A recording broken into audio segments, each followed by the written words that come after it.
Nós estamos fazendo um estudo sistêmico das cartas paulinas. Já vimos Romanos, já vimos 1 Coríntios, estamos em 2 Coríntios, e assim vamos avançando, carta após carta, capítulo a capítulo, livro a livro. Amém, irmãos? Capítulo 11, versículo 6, da segunda carta de Paulo aos Coríntios, fala assim: para vós outros, Coríntios, abrem-se os nossos lábios, alarga-se o nosso coração.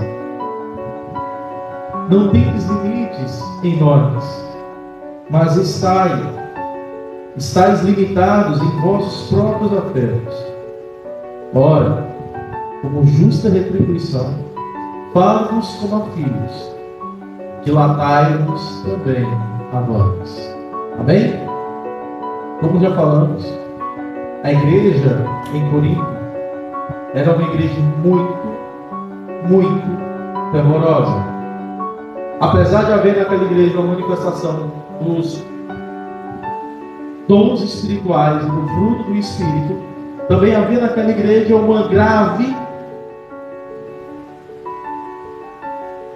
falta de caráter. Ela sofria com problemas de caráter, ela sofria com acusações, ela sofria com situações em que ela tolerava.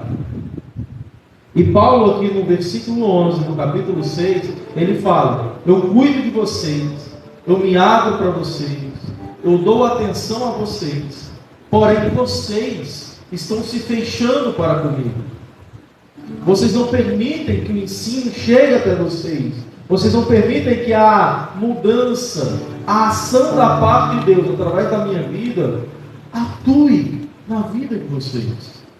Paulo, ele acaba de falar no versículo 4 ao versículo 9, como vimos na semana passada, do zelo e a abnegação que ele tinha pelo Evangelho e no seu trabalho entre os coríntios, dizendo que não buscava a sua glória, dizendo que não buscava proveito para ele, dizendo que abriu mão de partes importantes da vida dele, mas que aquela igreja, aquelas pessoas, não fizeram o mesmo, não abnegaram nada, não foram zelosos quanto ao seu relacionamento com o apóstolo, ao serviço que ele prestava.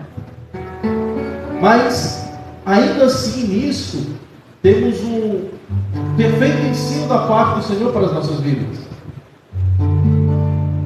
Paulo, ele escreve em sua carta aos Filipenses, dizendo assim: e não vos canseis de fazer o bem, porque fazer o bem cansa.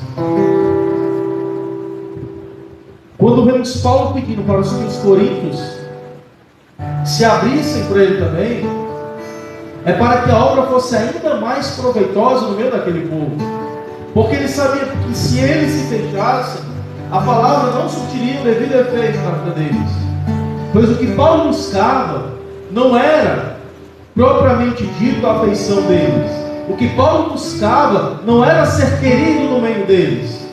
O que Paulo buscava era que neles o poder do Evangelho atuasse, transformando a situação deplorável, caída e pecaminosa que nós vivenciamos em o poder de Cristo, em uma ação do Senhor, mudando caráter, vidas e tornando pecadores em cidadãos dos céus. E haverá pessoas em nossas vidas e histórias em que passaremos por elas, trabalharemos com elas, ajudaremos, suportaremos com elas as suas cargas e elas se fecharão. E devemos orar, clamar ao Senhor, com elas falar e mostrar a importância de estar com seus corações abertos, prontos, dilatados para ouvir, receber e crescer no Evangelho de nosso Senhor. Porque o Evangelho de nosso Senhor Jesus Cristo não é o poder, não tem o poder.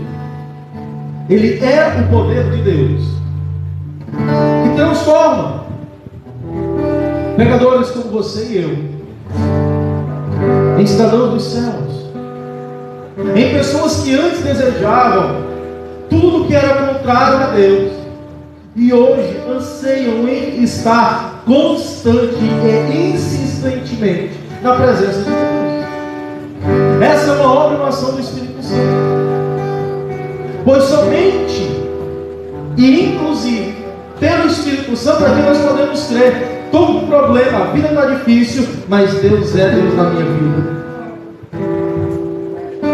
Então eu não vou me acabrunhar, não vou chorar, não vou entristecer. Você vai pegar essa tristeza, todo esse sentimento e falar: Pai, cuida disso para mim. E Ele vai cuidar, Ele vai ajudar, porque Ele é Deus. E quando nos abrimos para o Senhor, todas essas realidades e promessas se tornam reais em nossas vidas.